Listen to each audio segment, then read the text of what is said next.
produtora cultural, comunicadora e redatora. Sua escrita envolve também a produção de poesias, músicas e manifestações artísticas. Tem experiência em artigos de opinião, mídias sociais e roteiros audiovisuais. Estudante de Ciências Sociais na UENG, é consultora de elaboração de projetos, difusora e oficineira em iniciativas sociais no campo da cultura hip-hop e do empoderamento feminino. Nessa primeira semana de janeiro de 2021, nesse ano novo que está todo mundo na expectativa dessa vacina, eu recebo aqui 2K. Tudo bem, Giovanni? Prazer imenso estar aqui. Obrigada pelo convite, viu? E feliz 2021. Para todos nós, né? Eu que agradeço você ter aceitado o nosso convite. E é claro que eu já quero conversar com você. Eu já fiz essa introdução falando sobre várias coisas que você faz aí em diversas áreas, e todas elas artísticas. Como é que você dá conta aí de transitar aí, desenvolver no dia a dia esse trabalho? Olha, como que eu dou conta, eu não sei. Nem sei explicar. Mas eu acho que tudo tem um envolvimento muito grande, assim, né, na minha vida pessoal com o meu trabalho. Então eu acho que uma coisa sempre está ligada à outra, então isso facilita para que as coisas aconteçam, assim, né? A questão da poesia com a escrita, com a redação, com a comunicação, que depende muito da questão da redação também. Então eu acho que uma coisa está muito ligada à outra, então aí eu acho que consegue fluir tudo. Acho que é mais esse caminho, assim. O que veio primeiro na sua vida aí? A poesia, a música? A poesia, com certeza. Eu tive uma professora de português, até um beijo para ela, Sueli Amorim, me deu aula no Tiradentes e eu era muito apaixonada com as aulas dela, assim. Então eu escrevia muito, né? Então desde essa época, pelo que eu me lembre, que eu já escrevia poesias, assim. Então eu sempre tive essa paixão pela escrita mesmo, né? Graças à professora, eu acho. E engraçado, né? Porque os nossos talentos, eles se afloram mais na escola, né? E principalmente quando é uma professora de língua portuguesa, que vai trabalhar ali a literatura, o professor de artes, de história. Então, aflora muito na escola, né? A gente descobre mais realmente o que a gente quer ser ali dentro da escola. Foi assim com você também? Foi, na verdade eu não sabia o que eu queria ser, assim, eu não tinha muito isso de ficar pensando, eu quero ser isso, eu quero ser aquilo. Eu sempre fui muito intensa, assim, nas coisas que eu fazia, né, fui atleta durante um tempo e a escrita, ela me pegou muito no sentido de interpretação, sabe, então era muito o que tinha por trás daquilo, então tinha uma questão de sentimento, tinha uma pegada mais emotiva, assim, sabe, nas coisas que eu escrevia, e ela passava muitos filmes também. Então, muitas das vezes pedia pra gente fazer redação, e eu não conseguia fazer essas redações igual normalmente a gente faz, né, contando o que aconteceu ali no filme. Eu falava muito sobre o que estava por trás, assim, meio que a lição de moral daquilo. Então tinha um contexto um pouco diferente, assim, eu adorava muito fazer aquilo. Mas eu nunca imaginei que eu fosse, assim, ser MC, né, que é envolvido com a poesia, ou chegar a publicar alguma coisa. Eu nunca pensei nisso, não, acabou acontecendo mesmo. Olha, eu queria saber de você o surgimento, esse desejo de aventurar no mundo das artes. Você já falou que teve ali a sua raiz, né, começou ali na escola. Mas antes da escola, na sua casa, você já tinha esse desejo, essas aventuras? Via alguma coisa na televisão que chamava atenção? Não, eu acho que foi mais a vivência na escola mesmo. Era as aulas de português e as aulas de artes, né? E educação física, porque eu sempre gostei muito de esporte, apesar de não praticar já há um bom tempo, mas desde a minha infância sempre fui envolvida com esportes também. Então eu acho que foi mais na questão da escola mesmo. Quais os desafios que você enfrentou e enfrenta na área artística? São muitas, né? Eu acho que a questão de, principalmente por eu ser mulher, assim, a questão do espaço, até para falar do meu trabalho também, visibilidade, porque muitas das vezes a gente faz, muitas mulheres, né, também estão aí fazendo, produzindo, escrevendo, e não tem visibilidade mesmo, né, reconhecimento, e acho que a questão financeira também é um ponto, assim, que dificulta um pouco, né, porque muitas pessoas também precisam trabalhar para se manter Sim. na sua arte, isso também é o meu caso, né, então eu acho que ainda quero, assim, viver do que eu faço. Eu ainda não tô nesse nível, assim, mas ainda quero chegar lá. Então, eu acho que são muitas as coisas, sabe? Eu acho que o apoio também, né? De amigos, familiares, as pessoas que estão próximas também é muito importante. E nem sempre a gente tem esse apoio também, né? Eu acho que são vários, assim, que eu poderia pontuar com relação a isso. É engraçado que quando você fala desse apoio dos amigos da família, principalmente quando você fala assim, eu quero enveredar por alguma área da arte, então o povo já começa a te olhar assustado. Porque para eles acham que não vai ter um futuro. Né? Que Sim. você está entrando ali só com uma brincadeira, com um divertimento, e eles esquecem que é uma profissão, o artista é uma profissão. Sim. E ele tem um talento, né? E ele precisa mostrar esse talento. O que seria do mundo se não fosse os artistas, se não fosse essa cultura? A música, a poesia, que te leva a refletir, que te leva a emocionar. Né? Então isso é muito importante. Com certeza. Principalmente os pais, né, eu acho. Eu não tive essa cobrança em casa, mas realmente, né, eles querem que a gente faça uma faculdade, que tenha uma profissão, assim, que tenha uma boa remuneração, ou que você seja um funcionário público, né, efetivo, ou algo assim. E a arte realmente no Brasil é muito desvalorizada ainda, né, então a gente, querendo ou não, a gente luta para que isso mude, né, de alguma forma também.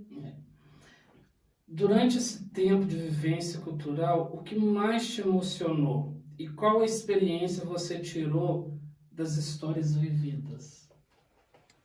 Olha, eu acho que o hip hop, pra mim, que é a minha base, assim, artística, é o hip hop, né? Eu só fui conhecer, aliás, expor as minhas poesias, eu só fui entender de fato o que era o rap, o que era música, o que era feminismo através do hip hop, sabe? E eu acho que o hip hop em si, a história da cultura, é muito emocionante, assim, sabe? Você vê esse protesto social mesmo, é um protesto político, inclusive. Então eu acho que isso me motiva muito, porque é muita injustiça social e eu sou uma pessoa que eu não me calo perante as coisas, sabe? Eu não gosto de ver preconceitos, eu não gosto de ver desigualdades, e infelizmente no Brasil isso é muito acentuado. Então eu acho que o meu papel no rap, na poesia e dentro da cultura hip hop é muito esse, assim, sabe? De estar levantando essas temáticas, de estar falando sobre isso, de estar falando sobre a periferia, sobre a mulher. Então, assim, eu estive em muitos lugares que isso é muito visível, né? Essa diferença mesmo social, assim. E acho que a cultura hip hop, ela dialoga muito bem nesse sentido, na questão da luta mesmo, sabe? As pessoas se identificam muito com a cultura hip hop, na linguagem, na forma de se expressar. Então, isso me motiva e me emociona muito, porque, além de mim, tenho vários outros amigos, muitos conhecidos, que mudaram suas vidas a partir do hip hop, sabe? Seja como produtor cultural, seja como MC, seja como b-boy, ou outras áreas dentro da cultura, mas que mudaram suas vidas, mudaram suas perspectivas e também influenciam outras pessoas a seguir o mesmo caminho e não aquele caminho que as pessoas já colocam ali, né, de marginalização, de criminalidade. Então, o hip hop para mim, a ferramenta mais importante de transformação social é o hip hop, e isso me emociona muito, assim. Acho que por isso que eu tô nesse caminho ainda. Então, eu gostaria que você já me explicasse, principalmente para os nossos telespectadores, você falou aí B-Boy e MC. O que é? É porque o hip hop, ele não é. Geralmente as pessoas falam assim, a música hip hop, mas o hip hop mesmo não é uma música. É uma cultura que traz consigo vários elementos, né? Os principais é o MC, o DJ, o b-boy, que é o dançarino, digamos assim, o grafite e o mais importante que é a questão do conhecimento, né? Então são esses 5 elementos os pilares aí da cultura hip hop. E eles se complementam. Se complementam, com certeza.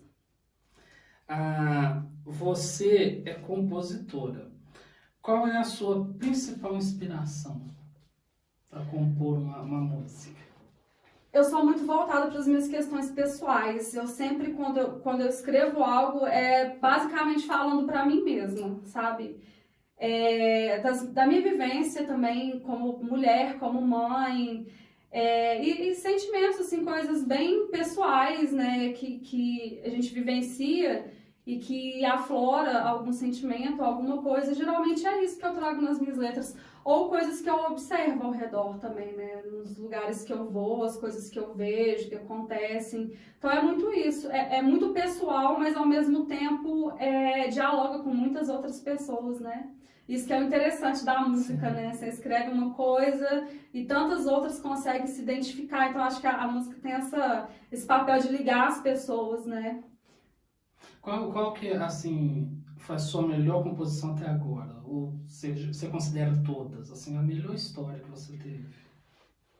Eu não diria que seria uma melhor, porque eu acho que cada uma trata de uma coisa mais específica, assim. Mas eu acho que a música Seu Bom Lugar, se eu não me engano, foi 2018 que eu lancei. É uma música que me faz refletir ainda hoje, e eu vejo que muitas pessoas ainda procuram a música, ainda escutam, e que teve, assim, uma ligação maior com o público, sabe? E que eu escrevi para mim mesma. Tanto que no início da música eu estava com muita dificuldade de compor, eu tive um período, assim, que eu travei para compor e eu não conseguia fazer nada, assim. E aí eu tava muito frustrada com isso, né? Eu falei, poxa, eu consigo fazer as coisas tão bem, não tô conseguindo escrever. E um dia eu sentei no sofazinho que eu tinha atrás da minha casa, assim, e falei, tá, vou escrever alguma coisa, eu preciso escrever alguma coisa. E aí eu comecei, tá, mas calma, respira, concentra. E aí eu falei, não, pera, deixa eu escrever isso. Respiração, concentração para me desconectar. E aí comecei a escrever e surgiu a música Seu Bom Lugar. Então, basicamente, eu falo para mim mesma, né? E eu vejo que essa música tem uma ligação muito forte com as pessoas que escutam, assim. Eu tive um feedback maior dessa música, então eu acho que ela tem um contexto mais significativo para mim por conta disso, que foi um momento de dificuldade meu mesmo. Muito bom. Olha só, eu queria saber, Luísca, aonde que as pessoas podem encontrar suas músicas? Elas estão em alguma plataforma? Estão em todas as plataformas digitais, tá tanto no YouTube, SoundCloud, Deezer, Spotify, YouTube, Instagram, acho que todas as redes sociais e plataformas digitais tá tudo lá. Você estava me falando agora há pouco sobre, nos bastidores, sobre um clipe. Você chegou, ou tem outros também, não sei, também tá lá, como é que... Tem, os clipes estão todos no YouTube. Inclusive, a gente lançou um agora, logo no início da pandemia, aliás, no início não, foi setembro. A gente já estava em processo de produção, e que é Jornais, que foi lançado esse ano ainda. Tá com uma produção bem bacana, quem puder vai lá conferir. Muito bom. Olha só, você falando sobre a mulher, sobre a questão do empoderamento feminino, eu já quero entrar nesse assunto com você. O que falta para a mulher hoje ganhar mais espaço na sociedade que é muito patriarcal e preconceituosa? Eu acho que falta muito de tudo, né? Acho que falta política pública voltada para a mulher. Eu acho que falta...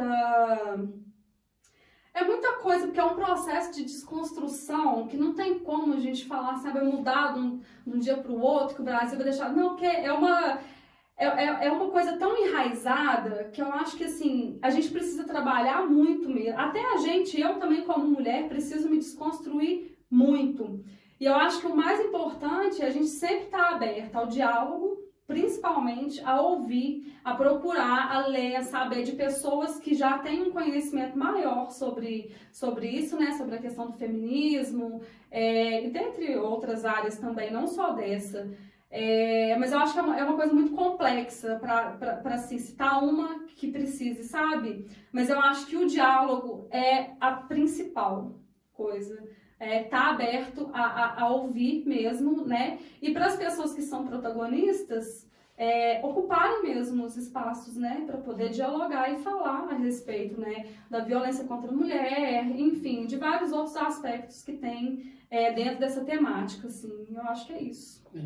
Sabe, eu fico pensando muito, eu estava assistindo há pouco tempo atrás sobre aquela questão do assédio sexual de um diretor com uma atriz, e a gente fica pensando como que as pessoas são muito pequenas, né? Elas usam do seu poder, da sua função para poder atingir algo que para o outro, né, não é bom.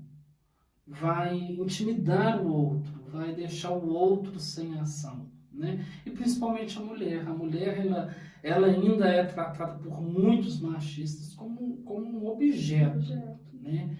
E nós estamos em pleno século XXI, onde as coisas avançaram, e esse machismo aflorado, que muitos ainda têm, ele ficou para trás. A história é outra. O mundo está evoluindo, está mudando. E a gente precisa mudar junto. Como que você enxerga isso tudo? Que nem eu disse, é uma desconstrução muito pessoal mesmo. Acho que cada um tem que começar a fazer a sua parte, sabe? Eu acho que não adianta a gente querer que o outro mude sem a gente mudar também, sem a gente ter conhecimento, entender o que acontece antes de julgar, porque eu acho que, principalmente hoje em dia, com essa questão das redes sociais, né, muita gente quer opinar, quer falar a respeito e às vezes a pessoa nem sabe o que está acontecendo, né, não entende o contexto, a situação, porque a gente tem muito olhar voltado para o nosso, porque está ao nosso ao redor, né, e às vezes o que está próximo a mim não é o que está próximo a você, então a gente tem essa dificuldade de enxergar um pouco além. Por isso que eu acho a questão do diálogo importante, até para que a gente tenha outras visões, né? Sim. Então, eu vejo muito dessa forma. Eu respondi, né, a sua pergunta, sim, acho que sim. Falta mais amor e empatia humana para as classes menos favorecidas? Com certeza. Como eu disse, essa questão da desigualdade social é muito acentuada, né? E eu acho que sem a gente ter essa questão do amor, da empatia, da solidariedade também, a gente não consegue modificar nada, sabe? Porque a gente está num mundo muito individualista, né? As pessoas estão muito individualistas e cada vez mais, né? Principalmente com essa questão também da tecnologia em si. Então, e aí vem a pandemia para deixar, como se diz, né? Cada um no seu quadrado, cada um no seu mundo, cada um na sua particularidade. Então, eu acho que a tendência é as pessoas se tornarem cada vez mais egoístas mesmo. Então, eu acho que falta sim, e a gente precisa olhar para o próximo, né? Com um olhar assim de igualdade, mas de diferença ao mesmo tempo. Porque somos iguais, mas temos nossas diferenças, e essas diferenças que dão assim. A questão como é que eu vou explicar? Agora eu me enrolei aqui no meu. É igual, mas é diferente porque a gente não vive a mesma situação, né? Sim, cada um tem. Na pele do outro. Exatamente. Então eu acho que é muito isso e falta muito. Acho que pra gente se tornar ainda, ter uma sociedade mais equilibrada, é muita coisa para ser trabalhada. Mas a gente precisa, assim, né? Cada um seu papel e lutar mesmo, né? Por uma sociedade mais. Por equidade, nem mais igualitária, mas uma sociedade, né, que traga equidade para as pessoas. Eu falo muito sobre a maior parte das entrevistas que eu faço aqui, a gente bate muito o pé sobre a questão de amor e empatia. Fala-se muito porque as pessoas precisam entender que elas precisam ter isso como manual, amor e empatia pelo outro. Tanta barbaridade que a gente vê na política, na vida social. Você sai na rua, você vê que tem uma pessoa ali dormindo, tem um animalzinho sendo maltratado, tem uma pessoa idosa sendo maltratada em casa, às vezes até nesse momento e a gente não está aqui sabendo de nada. Então está faltando muito isso, esse amor e a simpatia entre as pessoas. Então a pergunta que eu te faço quando você fala do que cada um sente na pele individualmente, mas a política ela precisa entrar aí de alguma forma. E de que forma que você acha que essa política pode ser inserida na nossa vida, que possa melhorar a condição das pessoas? Eu costumo dizer que a política é a forma burocrática de se fazer as coisas, né? E acho que as leis, que é o que a gente segue, né? É o que dá o tom de como as coisas vão caminhar, tanto no município, quanto no estado, quanto a nível nacional. Então, acho que quando a gente tem esse envolvimento político maior, a gente tem mais chances de modificar as coisas, né? De fazer propostas de projetos de lei e atuar também enquanto militância, né? Não só enquanto eu, por exemplo, não atuo só enquanto artista, mas também sou militante da cultura hip hop, porque a gente precisa entender como as coisas funcionam, sabe? Ter esse conhecimento, que é a parte mais importante do hip hop, como eu disse, para que a gente consiga acessar esse tipo de burocracia, né? Para a gente conseguir entender como as leis funcionam e como elas impactam na nossa vida também. Porque se a gente se afasta disso, a gente apenas vive como mandam, digamos assim. A gente aceita o que vem, né? O que é proposto. Então, quando a gente entende e fala, não, peraí, isso está errado, não concordo, e você se manifesta com relação a isso, eu acho que as chances de mudança são muito maiores. 2K, eu quero que você me fale um sonho. Um sonho que eu tenho de vida, pode Sim, ser? Pode. Eu ainda quero ter um espaço que eu possa fazer trabalhos voluntários, assim. Eu tenho isso como objetivo de vida.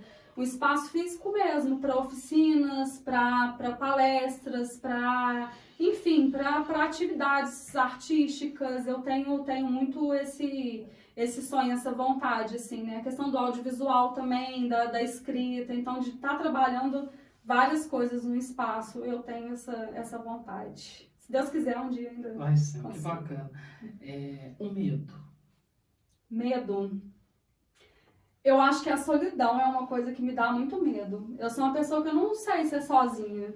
Eu gosto de estar envolvida com pessoas. Eu acho que é bom a gente, assim, estar só em alguns momentos, mas ser uma pessoa sozinha, isso me dá um certo medo, assim. Eu não gosto. Acho que é isso. Ser mãe. Ser mãe é um aprendizado constante, né? Meu filho tá aí com 13 anos, vai fazer 14, agora é assustador um pouco o crescimento, assim. Passa rápido. Nossa, demais, demais. Mas eu acho que eu aprendi muito, assim, e ainda venho aprendendo, né? Igual agora ele não mora comigo, desde março que ele tá morando com a avó, isso foi uma surpresa muito grande pra mim, que eu nunca imaginei que eu ia conseguir deixar afastado meu filho. Mas uma coisa que a minha mãe dizia muito pra mim era que filho é pro mundo, não é pra gente, né? E é um aprendizado, assim, mas eu diria que mãe é muito amor. Independente de qualquer coisa, é muito amor. Aproveitando que você falou amor. Amor, eu acho que é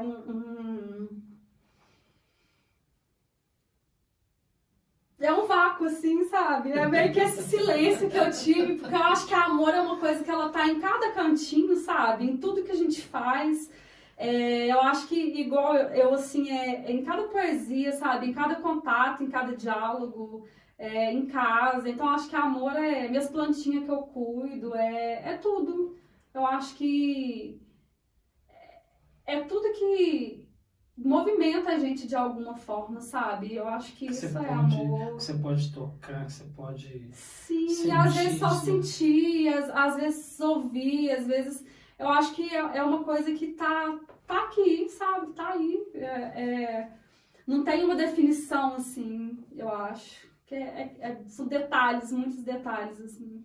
Você falando das suas plantinhas que você cuida, eu sigo você lá no Instagram, eu vejo aquele cuidado, aquelas coisas tudo bonitinho, a sua militância, a sua história está ali, né? Você coloca ali para que as pessoas sigam, entendam, e você passa uma mensagem muito bonita nas suas redes sociais. E aí eu quero que você fale para os nossos telespectadores, quem tiver curiosidade, quiser seguir, quiser lá ver as histórias da 2K, como é que faz?